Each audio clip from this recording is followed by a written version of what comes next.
Sir हमने perpendicular axis theorem कर ली थी। Okay, so we have done the parallel axis theorem and perpendicular axis theorem. So we will be solving questions based on those theorems. I mean perpendicular and parallel axis theorem पे हम question solve sir करेंगे। मैंने अभी join किया है। कुछ नहीं कराया बेटा, बस आई विल स्टार्ट नाउ। ठीक है? Yes sir. ओके, तो पैरेलल एक्सिस थ्योरम मैं फिर से याद दिला देता हूँ कि parallel axis theorem was if you know the moment of inertia of a body about an axis passing through its center of mass, then we can find the moment of inertia of the same body about an axis which is parallel to the axis passing through the center of mass. And that theorem says that the moment of inertia about the parallel axis would be equal to the sum of moment of inertia about the center of mass plus of the product of mass of the body and the square of perpendicular distance between the two axes. I mean, out of which one is passing through center of mass and another axis can pass through anywhere, but it should be parallel to the axis passing through center of mass. And the another theorem which we had was perpendicular axis theorem, and perpendicular axis theorem was like this: okay, if you have a body and whose moment of inertia you know about the two perpendicular axes contained in the plane of the body, let's say I'm calling it as x and y. So if we have two axes which are perpendicular to each other and they are contained in the plane of the body, then the moment of inertia about the third axis, which is some other, let me call this as z in this case. So moment of inertia about this axis which is perpendicular to both x and y can be written as equal to Iz is equal to Ix plus of Iy. These were the two theorems related to the moment of inertia. Clear? तो इसी पे हम question करते हैं।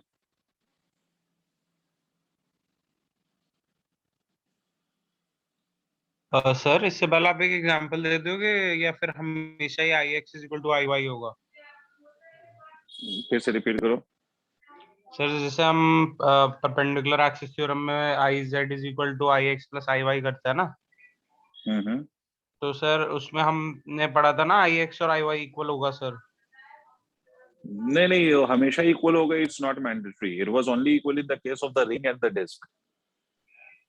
तो sir वो unequal कब होगा, मतलब बिल्कुल होगा, अभी करेंगे अनइक्वल कभी, वो केस दिखाऊंगा। देखो, if the body is asymmetric, I mean if it is not symmetric about both these x and y axis, तो उस केस में क्या होगा? नहीं समझे? हाँ, उस केस में बदल जाएगा। उस केस में अनडाउटेडली बदलेगा, तो फिर वहां पर हम इक्वल नहीं लिख सकते। हाँ, ओके ठीक है। ओके, तो moving on, let us start with solving questions based on this. तो पैरेलल एक्सिस थ्योरम पे जाने से पहले मैं आपको एक और चीज बताऊं। देखो, if you have a square plate like this, अगर मान लीजिए कि एक स्क्वायर प्लेट है और ये स्क्वायर प्लेट है, remember it's a square plate. Square plate जिसका मास हम मान लेते हैं कि mass is equal to m, और इसका जो साइड की लेंथ है, let that side length be equal to a, all the sides are of length a। ठीक है, all the sides are of length a।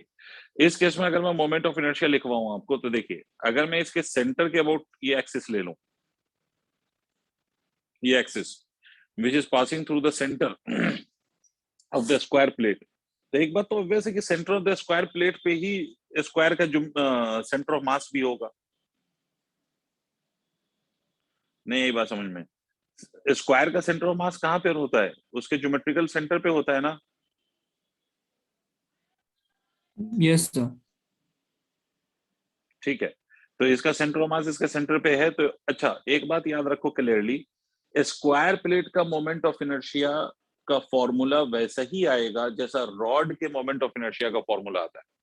अगर if you had a rod whose length would have been equal to, let's say a, है ना, a या कुछ भी होता, मान लो ये a होता, तो इसके सेंटर ऑफ मास से पास होने वाली एक्सिस के अबाउट इसका मोमेंट ऑफ इनर्शिया कितना होता है? ma²/12।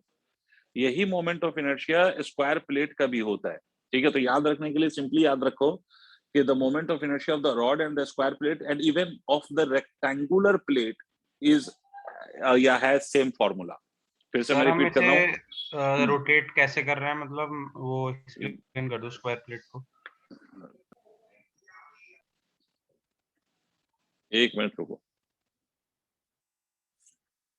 स्क्वायर प्लेट को हम ऐसे रोटेट कर रहे हैं। Can you see this plate in my hand? if you consider it as a plate, this means that I'm rotating this like this. दिख रहा है आपको? About this y axis which is passing through its center. Yes sir. ठीक है। तो square plate का moment of inertia और rectangular plate के मोमेंट ऑफ इनर्शिया का फॉर्मूला वैसा ही होता है जैसे रॉड के मोमेंट ऑफ इनर्शिया का फॉर्मूला होता है। देखो यहाँ पर जैसे ये ma² by 12 है, तो ये स्क्वायर प्लेट का भी ma² by 12 ही होगा इस एक्सिस के अबाउट। अच्छा, अगर इस एक्सिस को if we would have passed like this, अगर यहाँ से पास करते तो भी इसका moment of inertia ma² by 12 ही होता है, बिकॉज आप x वाली लेंथ लें तब भी इट इज a, और y वाली लेंथ लोगे तब भी इट इज a। तो moment of inertia is ma² by 12 along both. Yes sir. समझे?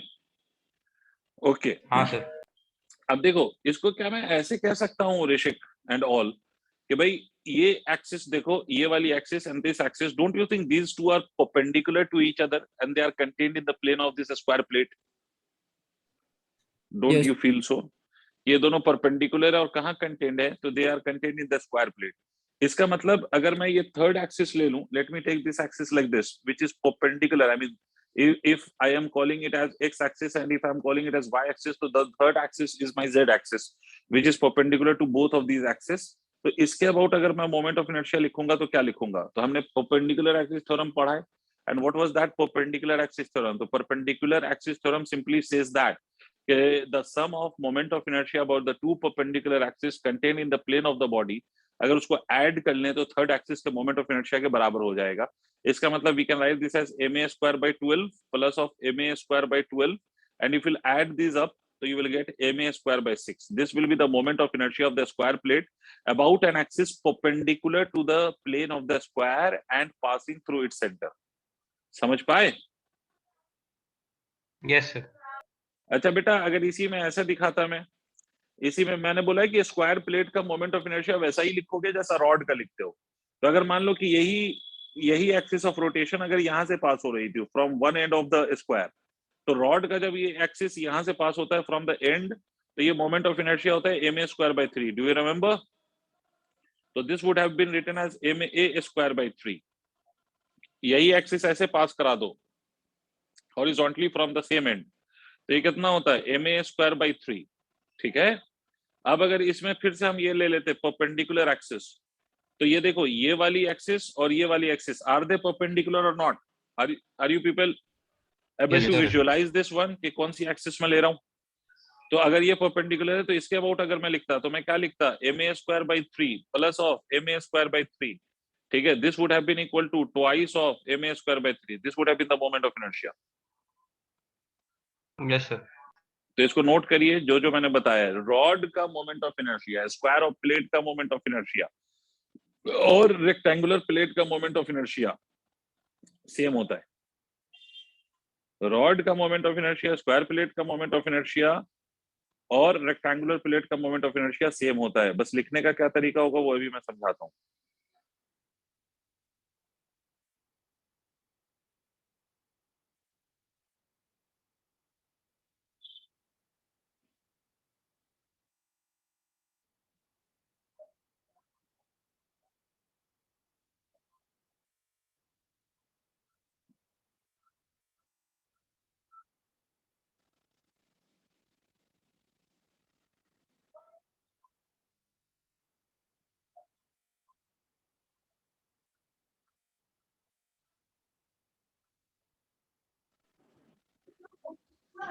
Then where were you for so long? Sir, I was gone for offering namaz, sir. Okay, so just try to manage the timings, right? Ji, sir.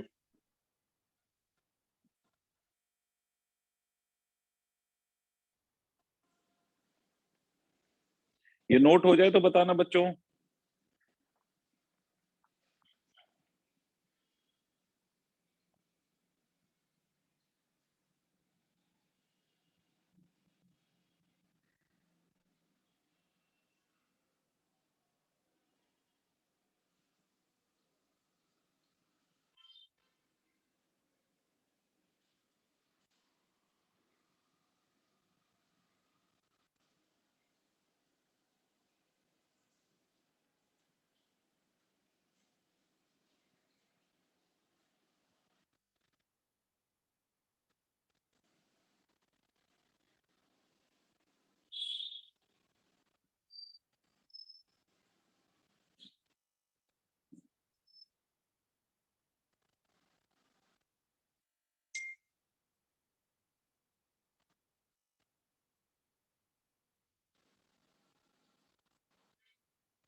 Sir ji sir जो हमने middle से लिया M A square by 2 वाला, वो M A A square by by 2। 12 बेटा।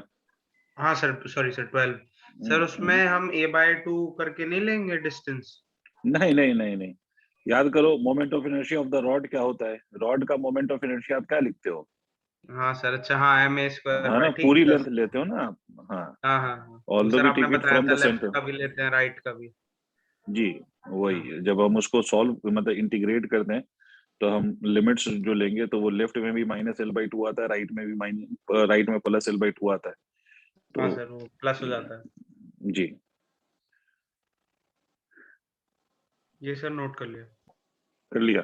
अब इसी में मैं रेक्टेंगुलर प्लेट का डिफरेंस समझाता हूँ। देखो अब इसी को मैं रेक्टेंगुलर प्लेट बना दूं तो मैंने आपसे बस एक बात आप याद रखिएगा, आप लोग सारे बच्चे एक बात याद रखिएगा, whether you have a square plate और rectangular plate doesn't matter, moment of inertia का जो फॉर्मूला है रॉड, रेक्टेंगुलर प्लेट और स्क्वायर प्लेट दोनों के लिए हमेशा सेम होता है, मतलब all of this three will have the same formulas. अब लिखने का तरीका क्या होगा, तो लिखने के तरीके को अगर आप ऑब्जर्व करें तो लिखने का तरीका समझते हैं यहाँ पर सर। अब देखिए इस केस में if I take the axis which is passing through the center and this is along y axis, तो y ऐसे पास हो रहा है ना, अगर ये रॉड है और y is passing like this, ठीक है, तो ये लेंथ कितनी है, ये लेंथ a है, तो this will be written as ma square by 12। is it clear to all of you? अगर यही लेंथ आप ऐसे ले लेते, ओहो सॉरी, यही लेंथ आप ऐसे ले लेते, ऐसे हॉरिजॉन्टली, तो अब ये वाली जो लेंथ है वो a नहीं है, तो this would have been written as mb square by 12। Did you understand the difference? Yes sir. ठीक है, अब ये वाली जो लेंथ है वो mb स्क्वायर बाय 12 लिखी जाती है, instead of ma square by 12 this will be written as mb square by 12 now. Reason is very obvious, reason आपको समझ में आएगा क्यों, क्योंकि उस वाले एक्सिस से परपेंडिकुलर जो लेंथ है वो b है, तो इसलिए mb स्क्वायर बाय 12। अच्छा सर, इन दोनों का ये वाली एक्सिस ले लूं मैं z, तो क्या मैं परपेंडिकुलर एक्सिस थ्योरम लगा सकता हूं? व्हाट डू यू से? हाँ सर, जिससे लगा सकते हैं।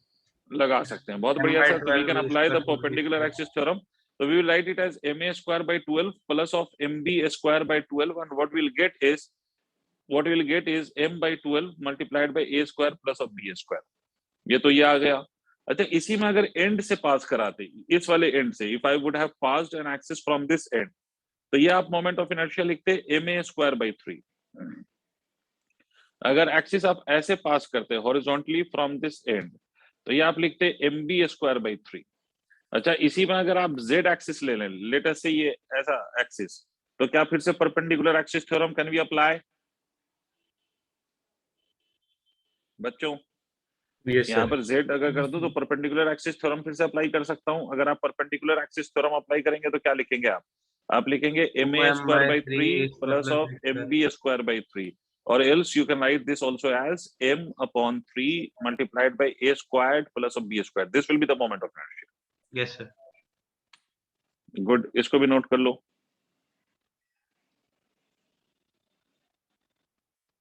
सो you now know the difference, के फॉर्मूला इक्विवेलेंट है, बट लेंथ अगर सेम नहीं होगी तो दोनों एक्सिस के अबाउट हमारा मोमेंट ऑफ इनर्शिया सेम नहीं होगा, और रेक्टेंगल में यही होता है।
हो गया? 1 मिनट सर।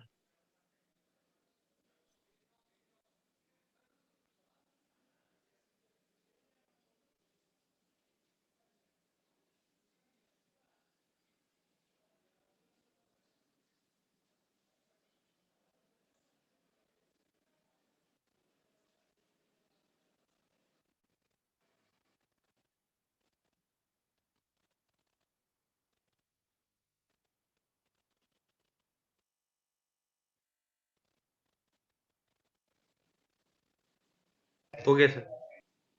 ठीक है, चलिए अब कुछ क्वेश्चंस करते हैं। चलिए पहला question,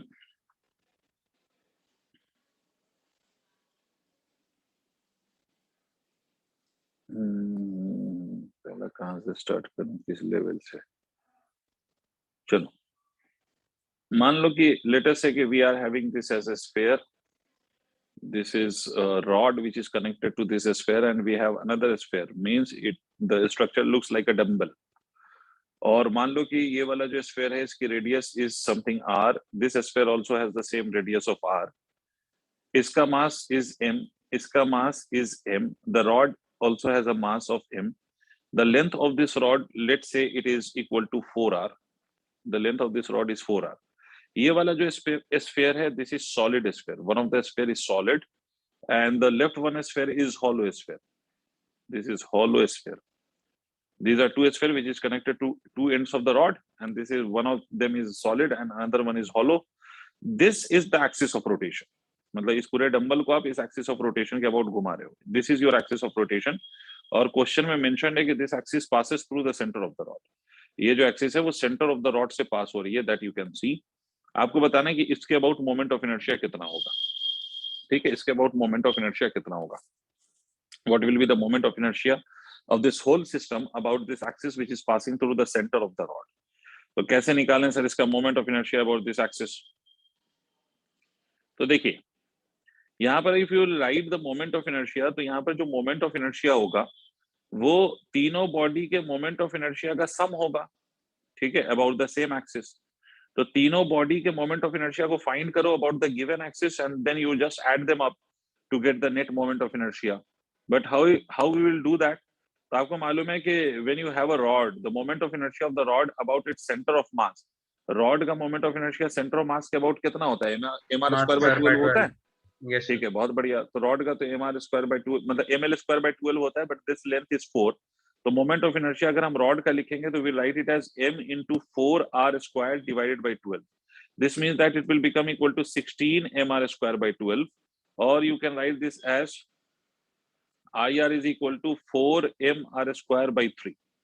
This will be the moment of inertia of the rod. Now coming to the spheres, अगर मैं solid sphere का moment of inertia लिखूं, तो मैंने आपको बताया था कि solid sphere का moment of inertia, I don't remember whether I told you or not. अगर नहीं भी बताया था तो अभी जान लेते हैं, और बताया था तो well and good. कि solid sphere का जो moment of inertia होता है about the axis passing through its center, वो होता है 2/5 mr square. बट ये तो इसके सेंटर वाली एक्सिस के अबाउट होता है ना.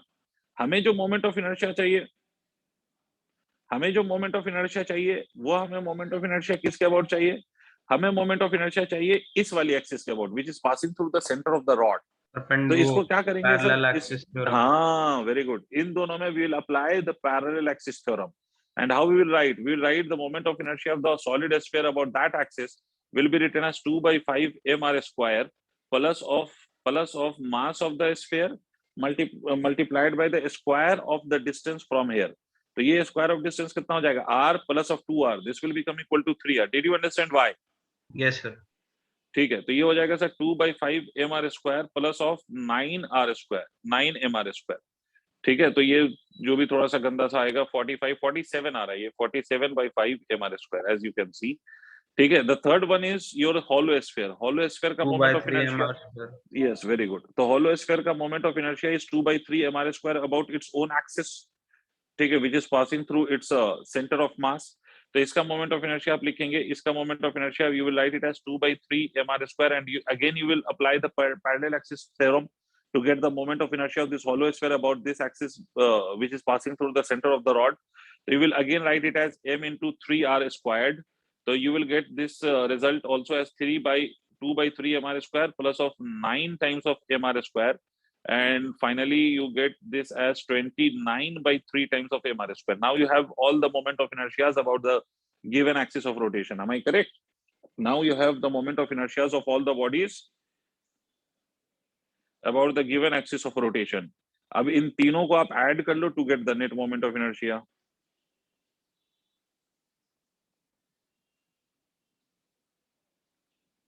ठीक है बच्चों, मतलब जिस एक्सिस के अबाउट मोमेंट ऑफ इनर्शिया चाहिए हमें उस एक्सिस के अबाउट मोमेंट ऑफ इनर्शिया निकालना पड़ेगा भाई.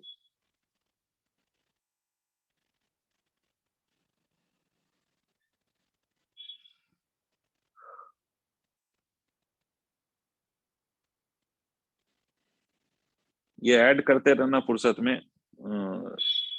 आगे बात करते हैं, प्लीज इसको नोट करें आप लोग जल्दी.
हो गया.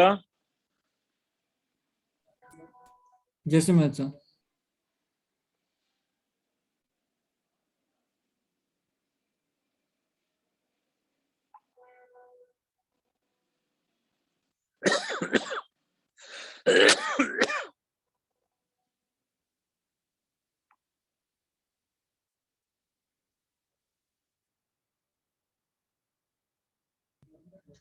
Yes sir, done.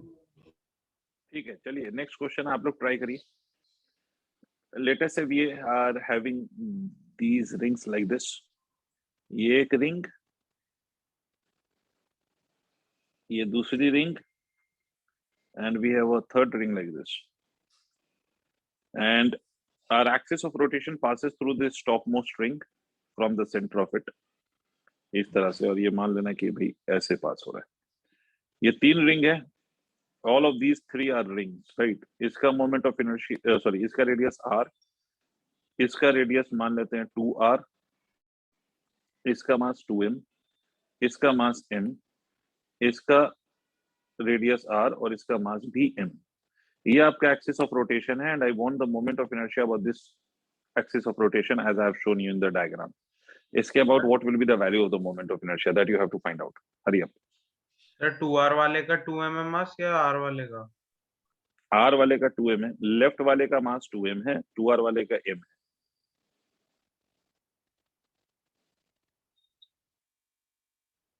अल्लाह.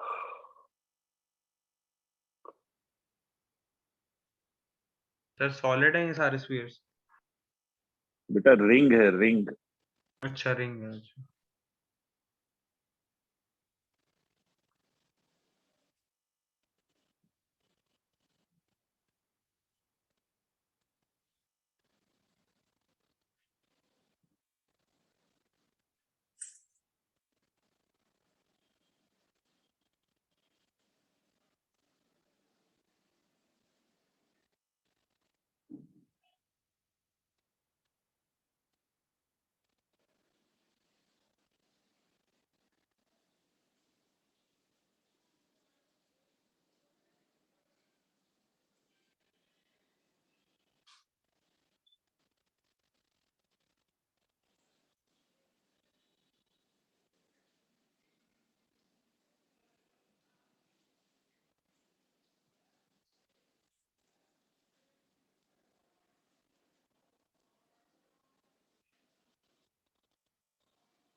हो गया?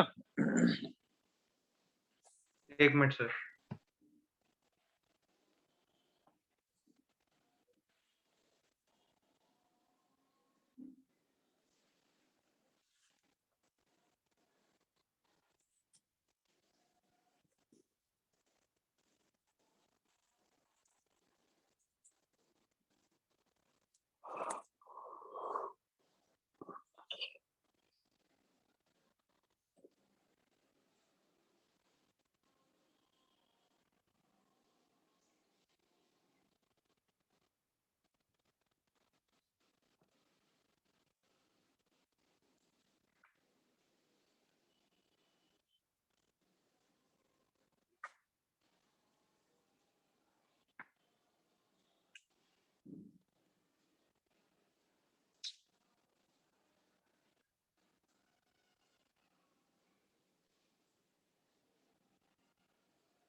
चलो मैं बताता हूँ, दूसरा वाला फिर से तुम सर लोग एक ट्राई मिनट दे करना। दो सर, बस होने वाला है।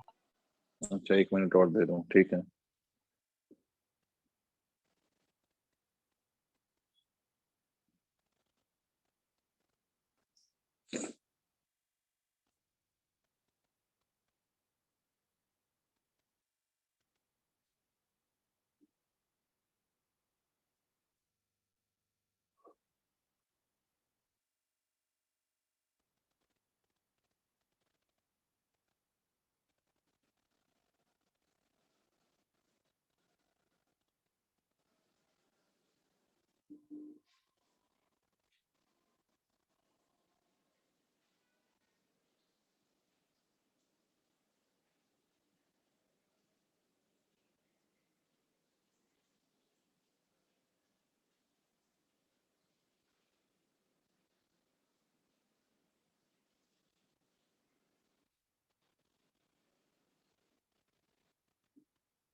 Eight MR square. Rishik is saying, and I have only got the answer from Rishik, and he is saying कि it's 8 MR square. So let me check. भाई बाकी बच्चे इस बात पे ध्यान दें कि if you have ring, पहले तो मुझे ये बताओ कि what is the moment of inertia of the ring about this axis which is passing through the center but it is not perpendicular. तो इस एक्सिस के अबाउट मोमेंट ऑफ इनर्शिया क्या होगा रिंग का? पहले कौन बताएगा मुझे ये? r²/2। भाई सबसे पूछ रहा हूँ। This axis is passing through the center of the ring but it is not perpendicular to the plane of the ring. तो जब ऐसा केस होगा कि when you have an axis passing through the center but not perpendicular to the plane of the ring, तो उस case में moment of inertia मैंने last day निकलवाया था आप लोगों को। अगर आपको याद आए तो, और नहीं याद है तो प्लीज याद कीजिए। मैंने आपसे बोला था कि मोमेंट ऑफ इनर्शिया याद कीजिएगा। This will B mr²/2। अरे अभी भी याद आया या नहीं बोल लो। Yes, this sir. Will be mr²/2।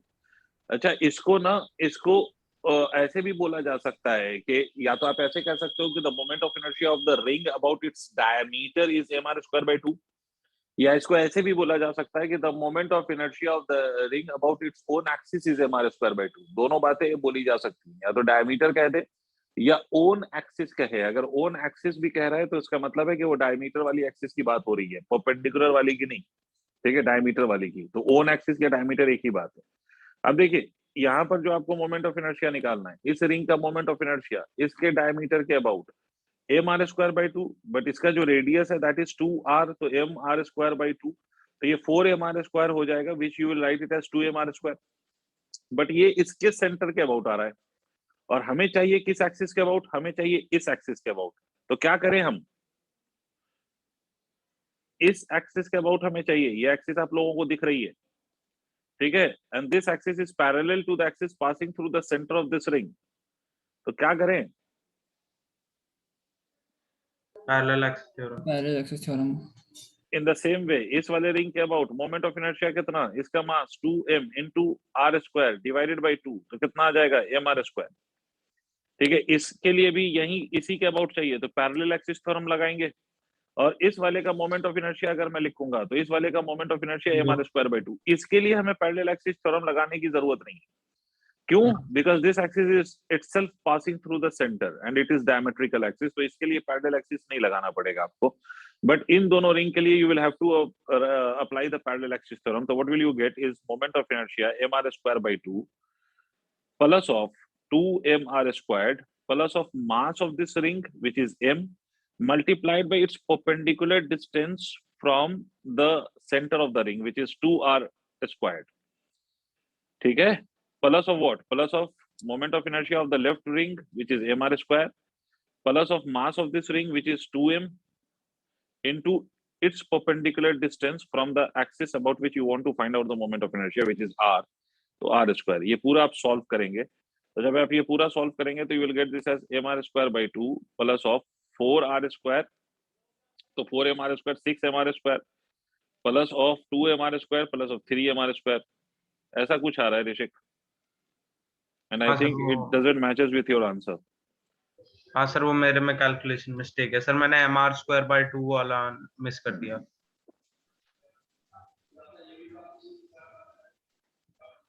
तो ये हो जाएगा sir mr square by 2 plus of this becomes 9mr square। Now you add it up, it will become 19mr square by 2। ये 19mr square by 2 आएगा। नोट करिए sir, note करिए।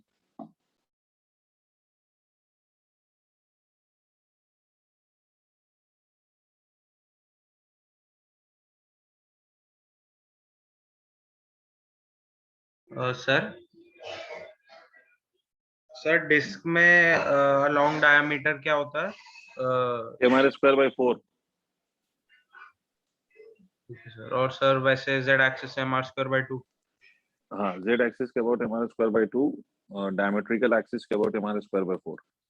Okay sir. ये note करके बताइए जल्दी, तो दूसरा क्वेश्चन ट्राई करें आप लोग।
Is it done now?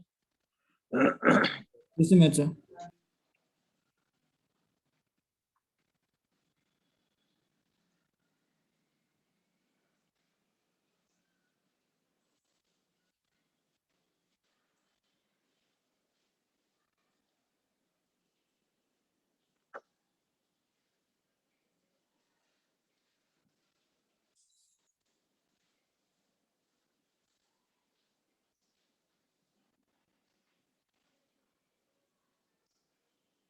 Done, sir. Okay, आप लोग ट्राई करिए। तो एक आसान सा सवाल दे रहा हूँ, please try to solve it now. ये एक ऐसे we have let's say we have ring like this and the another one we have a disc. मैं लिख देता हूँ कौन सा रिंग है कौन सा डिस्क है। This is your ring and this one is your disk, and their masses are same and the radii are also same. This has a radius of r, this also has got the radius r, and the mass of both is m. M and M is the mass, and both has been welded together. I mean, they are welded together, so they cannot leave each other. And the whole of this arrangement is being moved about this axis of rotation, which is shown to you. ये axis of rotation sir इसके about घूम रहा है, ठीक है? इसका मतलब इसके about you have to find out the net moment of inertia of this system, जिसमें एक रिंग है और एक डिस्क है, और दोनों रिंग और डिस्क एक दूसरे के साथ वेल्ड कर दिए गए हैं, ठीक है, या कंबाइन कर दिए गए हैं. And you have to find out the moment of inertia of this system about this axis of rotation. This one is the easiest problem. Please go ahead and try to solve.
Okay, I've got one answer from Rishik, 43 mr square by something. So let me check. I don't know whether all of you have done this or not. भाई ring का moment of inertia पहले तो हम इस axis के about निकाल लें.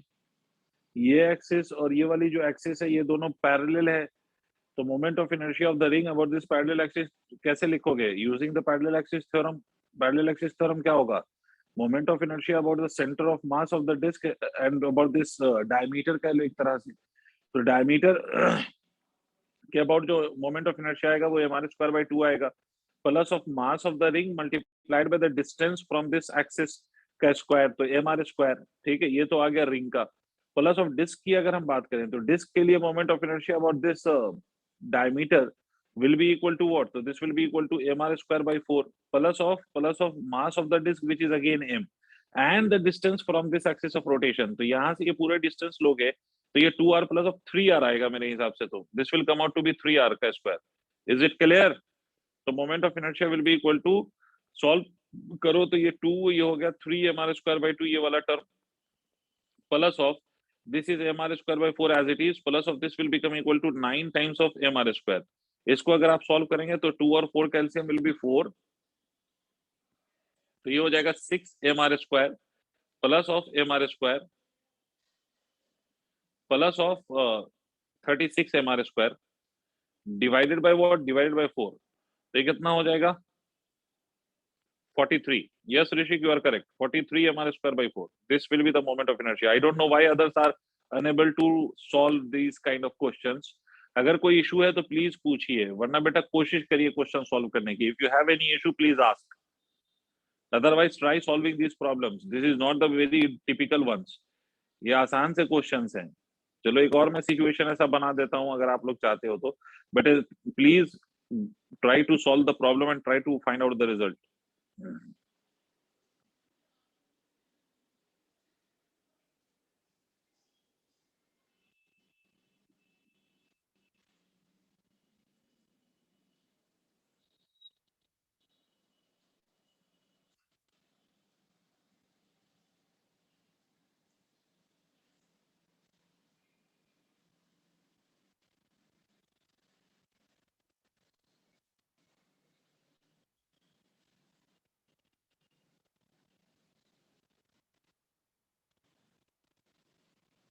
Note कर लेना तो बताना, ताकि हम एक और क्वेश्चन कोशिश करें इस पे ऐसा करने की।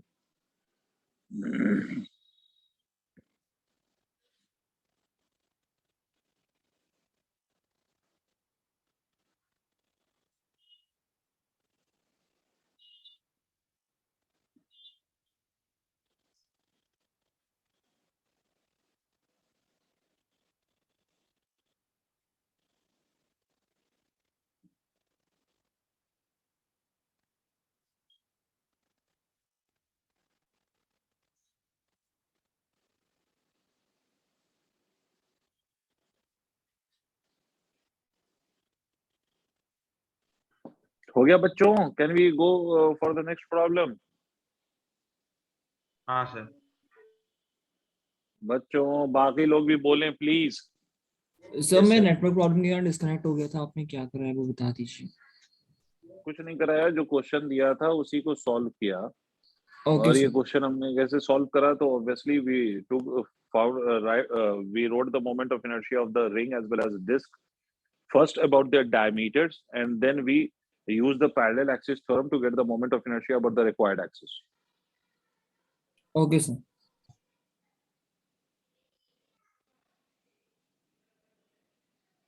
ठीक है, moving on to the next problem, please try to solve it. And please मुझे सारे बच्चों से इसका आंसर चाहिए। I am not teaching only a single or one or two students. ठीक है, जितने भी बच्चे कनेक्टेड हैं, please I want the response from all of you. And if you are not getting anything, please, you have all the right to ask me. If you have any doubt, please go ahead and ask. But अगर कोई doubt नहीं है, then try solve these kind of problems at least. मान लीजिए कि sir ये मैं आपसे फिर से यही ये 3 disc, this is again the easy one. ये 3 डिस्क मैं ऐसे अटैच कर देता हूँ, this are 3 disc attach to each other, they are welded together. ठीक है, इस तरह से, and the whole of the system is made to rotate about this axis, which is passing through one end. All the disks are identical, all the 3 disks are identical, all the disks are identical, having mass m and radius r. Find MOI, that is moment of inertia, about the given axis or shown axis, given axis. करो भाई, please solve करिए।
Okay, I've got the answer from Rishik again.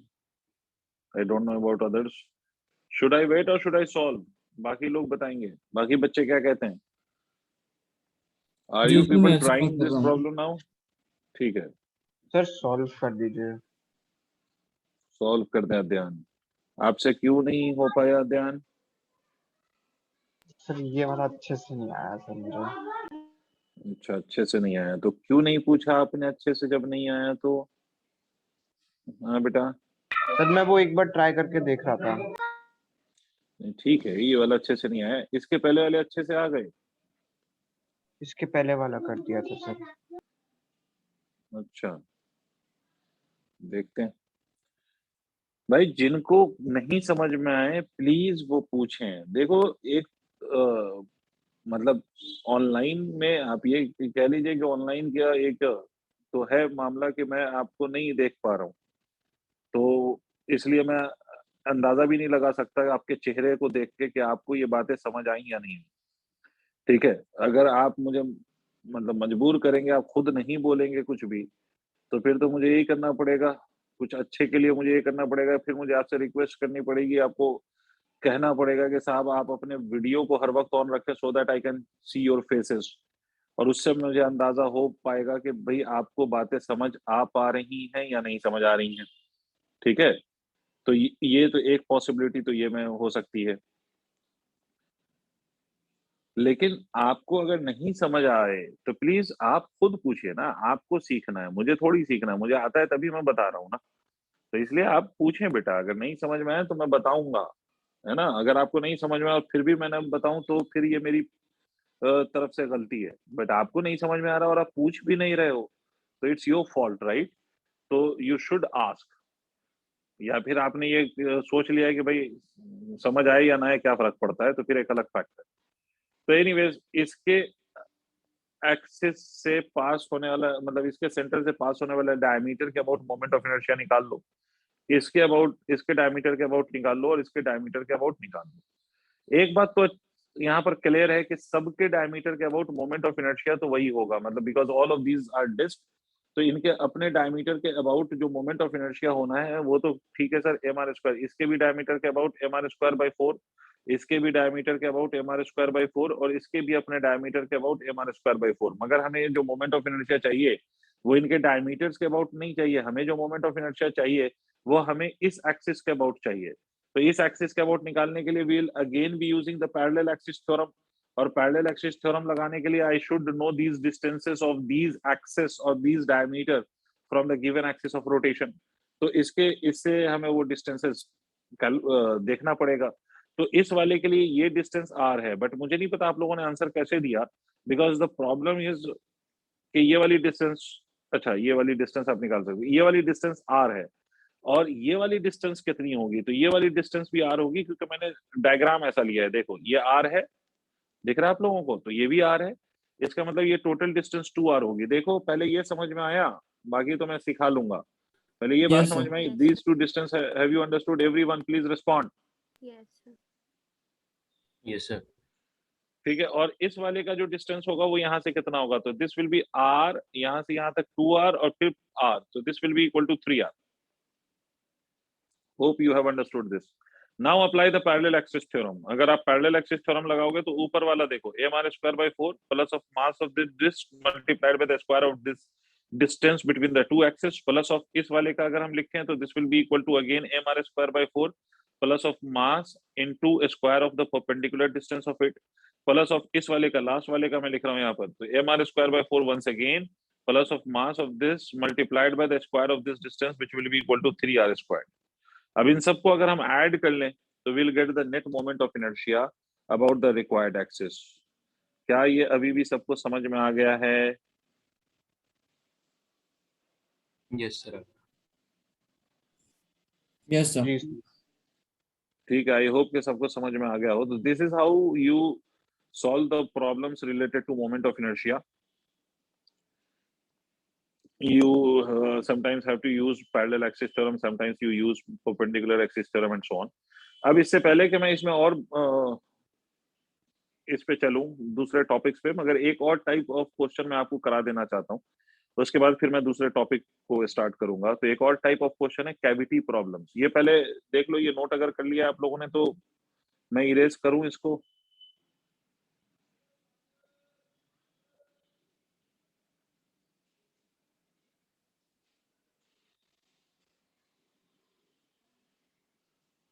sir, done. Okay, if it's done, तो एक question मैं आपको करा देता हूँ, which is cavity problems, and if you people can recollect, so you will remember that we did this kind of cavity problem in the previous section also, which was center of mass, and there I told you that we'll be having cavity problems in 5 chapters. One was center of mass, the another is this chapter, which is moment of inertia, and in JEE even question has already been asked on this type of problem, which is cavity problems. उसके बाद ये moment of inertia मतलब cavity problem next कहाँ मिलता है, तो gravitation वाले chapter में. फिर कहाँ मिलता है, तो you get these cavity problems in the chapter of class 12 which is electrostatic. फिर कहाँ मिलता है, तो 12th के दूसरे एक चैप्टर में जिसका नाम है मैग्नेटिक इफेक्ट ऑफ करंट. तो मतलब all together in 11th till 12th syllabus we get cavity problems at 5 places, जिसमें से 3 तो 11th में ही आपको मिल जाएगा. तो एक तो हम सेंटर ऑफ मास में कर चुके हैं, दूसरा अभी हम करेंगे in this moment of inertia, और उसके बाद एक तीसरा ग्रेविटेशन जब हम पढ़ेंगे इसके बाद, तो उसमें भी कैविटी प्रॉब्लम मैं दिखाऊंगा. बट मैंने आपसे ये बोला था कि चाहे चैप्टर कोई सा भी हो, कैविटी प्रॉब्लम अगर है तो in all the cavity problems you have the same method to deal with those problems. और कैविटी के केस में मैंने आपसे बोला था कि आप पूरी बॉडी को आप एज अ बॉडी ट्रीट करें, and even you treat cavity also as a body. बस उसमें फर्क ये बोला था मैंने कि अगर आपके पूरी बॉडी का मास डेंसिटी कुछ है, पॉजिटिव सिग्मा है, तो आप जिस कैविटी को आप एज अ बॉडी ट्रीट करेंगे उसकी मास डेंसिटी को आप माइनस सिग्मा कंसीडर कर लेंगे. This was what I told you, right? तो वैसा ही कुछ हम यहाँ पर करेंगे. देखो कैसे. एक सवाल करा रहा हूं, आप लोग इससे समझने की कोशिश करें. मान लीजिए कि we have this disc and we have a cavity cut in this disc from the center of the disc, and let the radius of this disc be 2r, and the radius of this cavity is equal to r, and this is this disc. ठीक है? इसका mass density is sigma kg per meter square. Do you people remember what is mass density? What is this sigma? Do you remember? मैंने 3 तरह के mass density बताए थे. एक linear mass density, एक सरफेस मास डेंसिटी, और एक volumetric मास density. Sigma का मतलब होता है मास पर यूनिट एरिया. सिग्मा का मतलब होता है मास पर यूनिट एरिया. अच्छा साहब, ये जो है आपका, ये वो एक्सिस ऑफ रोटेशन है. इसके अबाउट मुझे मोमेंट ऑफ इनर्शिया चाहिए ऑफ द रिमेनिंग पोर्शन. इसके अबाउट मोमेंट ऑफ इनर्शिया चाहिए मुझे of the remaining portion. I want the moment of inertia of the remaining portion about the axis that I have shown to you. और ये axis कैसी है? तो ऋषिक, ये axis कैसी है? Is it parallel or perpendicular? Perpendicular. Perpendicular. Very good. And this perpendicular axis is passing through where? It is passing through the center of the disc. ठीक है? तो remaining portion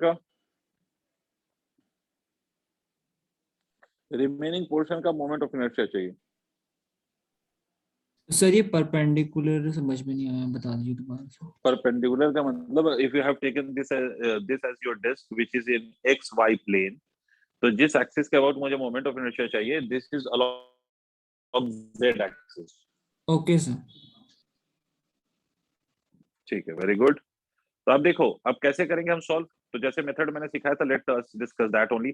तो आपको क्या करना है, you consider this disc as a body, जिसमें assume कर लो कि कोई कैविटी थी ही नहीं, और कैविटी को भी आप ऐसे एज्यूम कर लो कि ये कैविटी नहीं है, बल्कि even this is also a disc.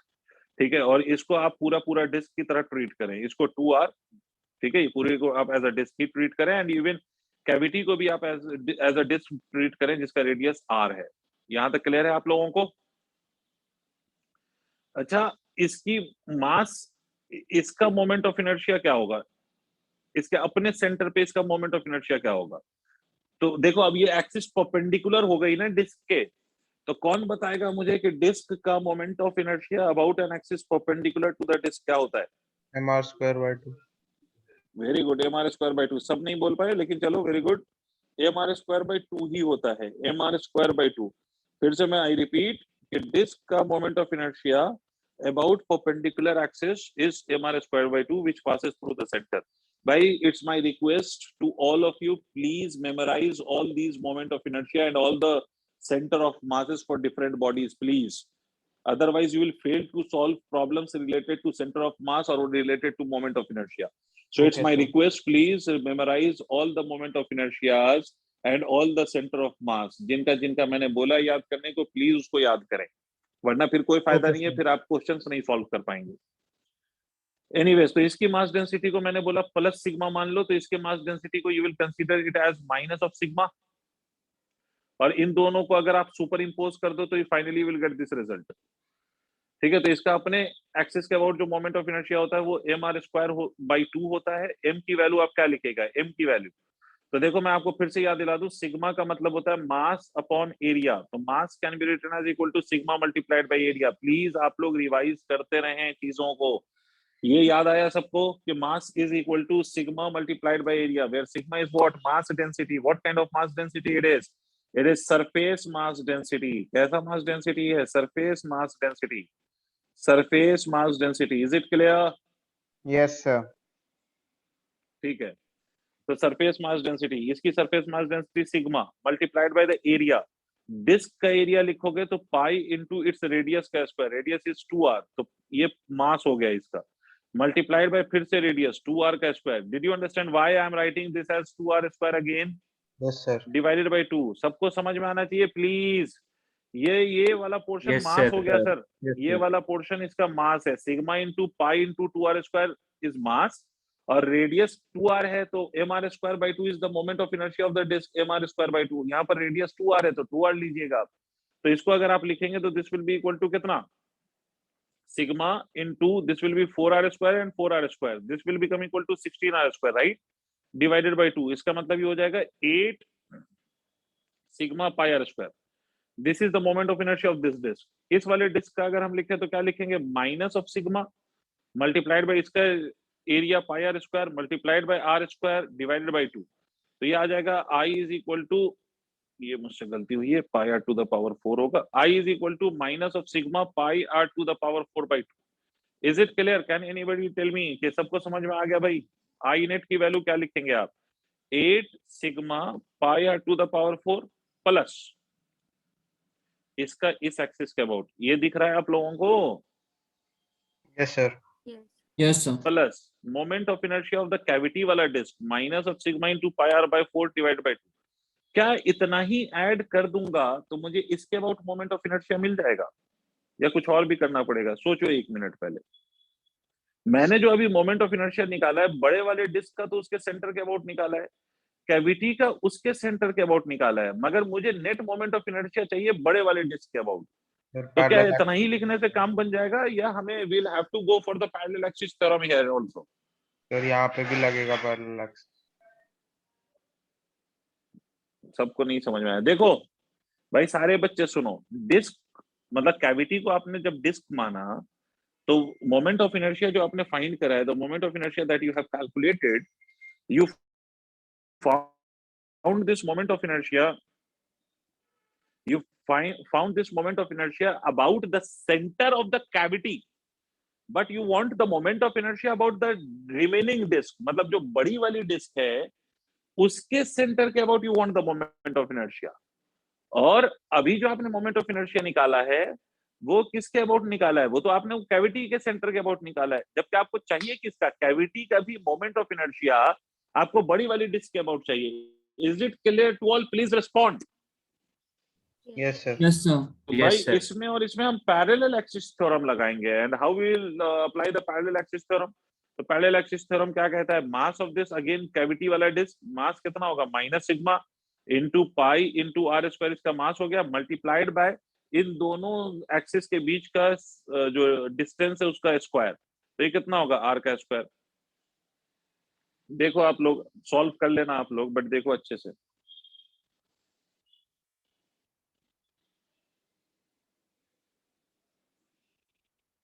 Sir ये तो हम सेंटर ऑफ मास वाले मेथड को ही बस कन्वर्ट करके कर रहे हैं यूज।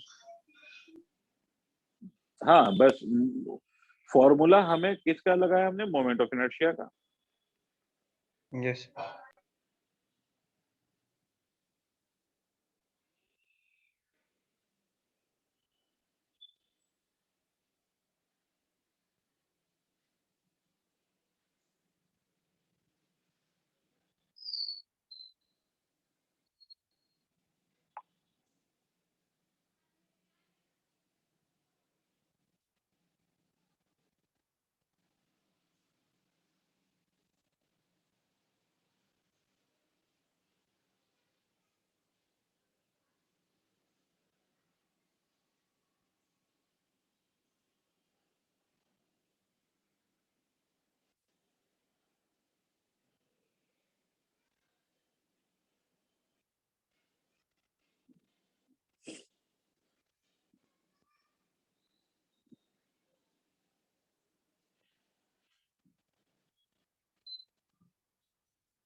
नोट कर लेना तो बताना प्लीज।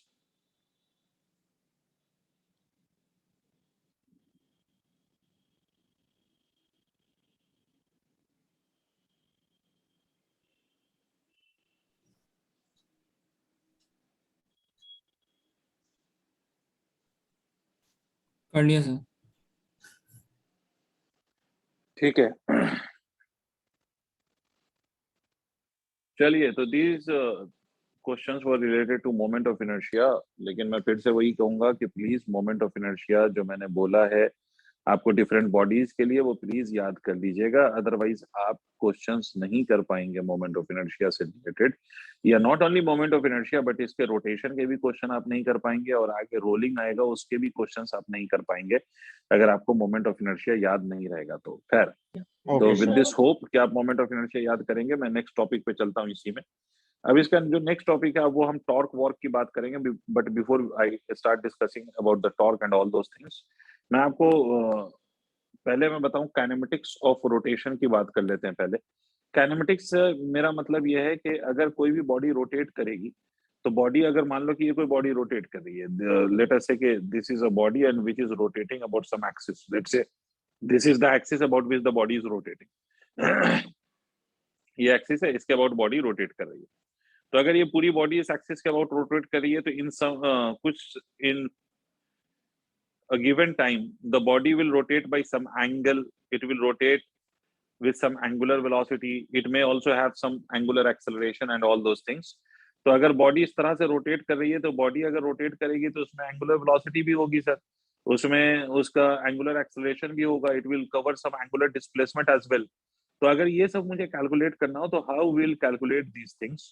तो इसके लिए आप सीधी बात है कि अगर angular acceleration the body, if the body rotates with a constant angular acceleration, तो अगर एंगुलर एक्सेलरेशन आपके बॉडी का कांस्टेंट है, आई रिपीट कि अगर एंगुलर एक्सेलरेशन आपके बॉडी का कांस्टेंट है, तो उस केस में if alpha is constant, so you can use all the equations of motion which you have already used in the case of translatory motion। मतलब इससे पहले आपने जो याद करिए, जब काइनेमेटिक्स आपने पढ़ा था तो आपने इक्वेशंस ऑफ मोशन यूज किए थे ना, और वहां पर आपने बोला था कि अगर एक्सेलरेशन कांस्टेंट हो तो we can use all the equations of motion. In the same way अगर एंगुलर एक्सेलरेशन कांस्टेंट हो तो we can use all the equations of motion in this case also.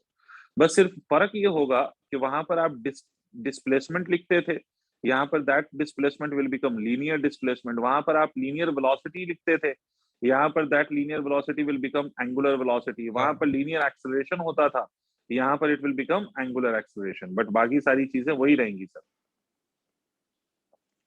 ठीक है, तो लेट अस राइट दोस equations. पहली equation होगा ना MA में, वो सर मैं कह रहा हूँ अभी वो पहले वो टॉर्क तो पहले पढ़े, अब मैं पहले ही लिख दूं torque is equal to I into alpha. अब बच्चों को टॉर्क ही नहीं पता है तो परेशान नहीं हो जाएंगे सब। हाँ भाई, वैसे हो जाएंगे ना, तो इसीलिए थोड़ा सा बाद में उसको। तो देखिए आप ऐसे लिख सकते हैं omega final is equal to omega initial plus of alpha multiplied by T. This will be your first equation, but yes provided alpha is constant.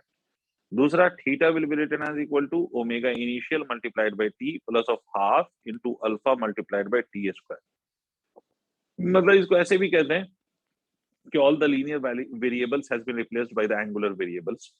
और तीसरी इक्वेशन क्या थी, ओमेगा फाइनल का square is equal to omega initial का square plus of twice of alpha multiplied by theta.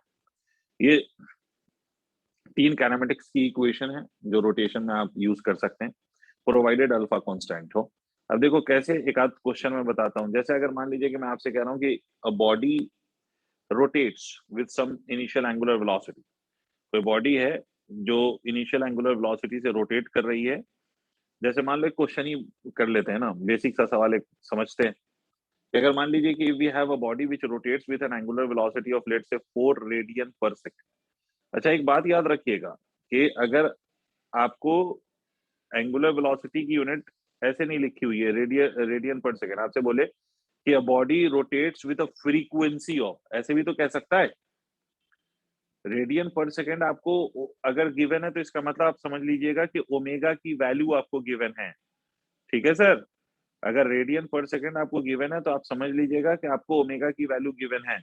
लेकिन अगर मान लीजिए कि आपको फ्रीक्वेंसी दे दे, मतलब मान लीजिए कि आपसे कह दे 4 हर्ट्ज इस ये फ्रीक्वेंसी है and with this frequency the body is rotating, तो अगर ऐसा हो जाए तो इस केस में आप क्या करेंगे? अगर 4 हर्ट्ज है तो फिर आप इसको कन्वर्ट करेंगे ओमेगा में। And how will you convert this into omega? ये 4 हर्ट्ज का मतलब है कि they are talking about the linear frequency. 2 pi से किसके बारे में बात हो रही है? Linear frequency. अगर इसको ओमेगा में कन्वर्ट करना है तो ओमेगा को आप क्या लिखेंगे? 2 pi multiplied by F.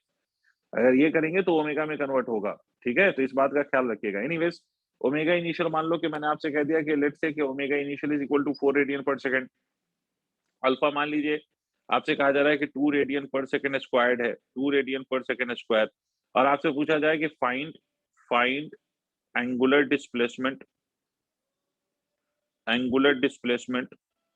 After 4 seconds. आपको 4 सेकंड के बाद you need to find the angular displacement या angle through which the body has rotated after 4 seconds या इन 4 सेकंड्स, आपको ये निकालना है।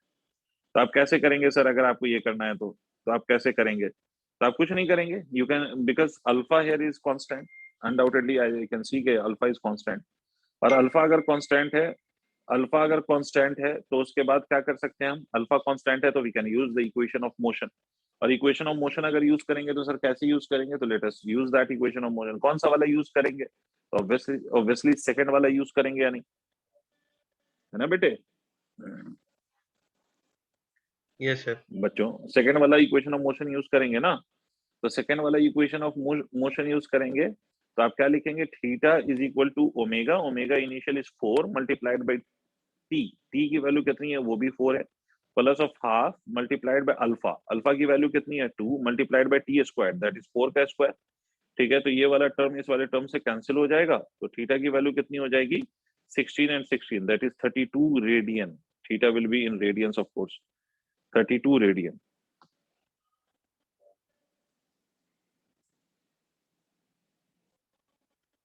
ठीक है, जी सर। ये लिखो जो भी लिखा हुआ है स्क्रीन पर।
हो गया बच्चों?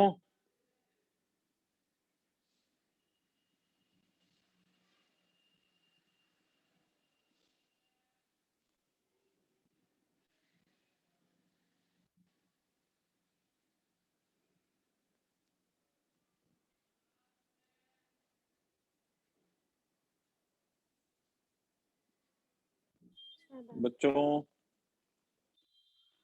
यस सर, हो गया। सर लिख लिया। ठीक है। अच्छा, इसे अदर दैन दिस आप बाकी फॉर्मूलाज भी वैसे यूज कर सकते हो, जैसे मान लो कि omega we used to write d theta by d t, if you remember we have also done this in circular motion, तो ये यहाँ पर भी कर सकते हो आप। और alpha you can write it as also as d omega by d t, और even you can write alpha also as, alpha का एक और तरीका था लिखने का, अगर आपको याद हो, ए हम लिखते थे ना d v by d t as well as v d v by d x, तो यहाँ पर अल्फा को हम कैसे लिख सकते हैं, अल्फा को हम ऐसे लिख सकते हैं omega d omega by d theta, ऐसे भी लिख सकते हैं। तो all of these formulas are equally applicable in the case of rotation also. जैसे अगर मान लीजिए कि मैं आपसे कहूं, मान लीजिए एग्जांपल कि अगर मैं आपसे कह दूं कि भाई omega is equal to 2t squared plus of 4 and you have to find out the alpha when t is equal to 2 second, when t is equal to 2 seconds, तो इस केस में अगर मैं आपसे पूछ लूं भाई अल्फा चाहिए मुझे, तो क्या करोगे, alpha will be equal to what, d omega by d t, and you will just differentiate this, 2 will be a constant, t square का differentiation is 2t, 4 is a constant and its differentiation will be equal to 0, तो alpha will be equal to 4t, और आपको alpha कहां पर चाहिए, 2 seconds पे चाहिए, तो alpha will be equal to 8 radian per second square. याद आ गया बेटा, कुछ याद आ रहा है? ऐसा आपने सर्कुलर मोशन में भी करा था, मैंने आपको इनफैक्ट ये चीज सर्कुलर मोशन में भी समझाया था। Yes sir. अच्छा, इसी तरह से नेक्स्ट की अगर मैं बात करूं, मान लो कि अगर ओमेगा अगर हमें गिवन होता, लेट अस से कि ओमेगा हमें गिवन होता, omega is given as 4 root theta, और मुझे कहा जाए कि अल्फा की वैल्यू पता करो, what would be the value of alpha, तो कैसे करते?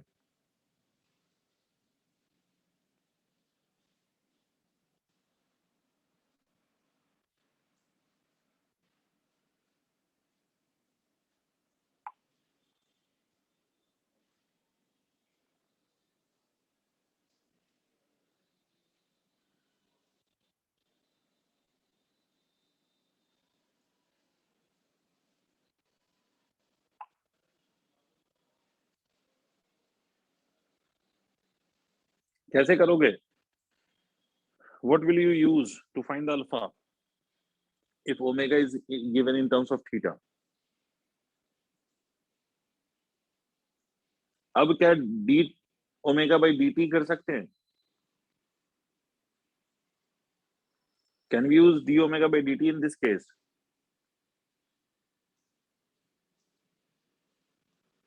Am I audible to all? Yes sir. क्या यहाँ पर हम d omega by dt use कर सकते हैं? हाँ सर। नहीं सर, यहाँ पर ये थीटा है, ओमेगा इज सर इन इसमें टर्म्स ऑफ थीटा, वो तुम यूज सब करेंगे भूल यार, गए हो। Omega D W by D. ये वाला रिजल्ट यूज करेंगे, ये वाला, because this omega is in terms of theta, it is not in terms of time. अगर वो time के terms में होता, then you have used alpha is equal to d omega by dt, but in this case it is not in terms of time, rather it is in terms of theta, तो आप theta वाला form use करेंगे ना, तो alpha की value क्या लिखेंगे आप, ओमेगा को क्या लिखेंगे, 4 root theta multiplied by d theta of this 4 root theta. अब यहाँ पर जो 4 है वो क्या है, तो सर 4 कांस्टेंट है, तो alpha is equal to 4 root theta will be as it is, ये वाला 4 कांस्टेंट है तो it will be as it is. Root theta का अगर आप डिफरेंशिएशन करोगे ना, तो रूट थीटा का डिफरेंशिएशन 1/2 रूट थीटा होगा। मुझे ये मैं बता देता हूँ कैसे होगा, रूट थीटा को मैं थीटा पे पावर 1/2 लिख सकता हूँ, and d by d theta of theta to the power 1/2 करोगे तो according to the formula of differentiation it will become 1/2 theta to the power 1/2 minus of 1। Solve करोगे तो यू विल गेट दिस, समझ रहे हो? तो ये 2 2 4, तो अल्फा की वैल्यू कितनी हो जाएगी, root theta and root theta will cancel out, this will become equal to 8 radian per second. Is it clear? Yes sir. Yes, sir. Yes sir. सबको समझ आ गया? Yes, sir. जी sir. Okay, so that is all for today. Please try to memorize all the moment of inertia, and from the next class onwards we will start discussing torque and all those things. ठीक है? So thank you all. Bye bye.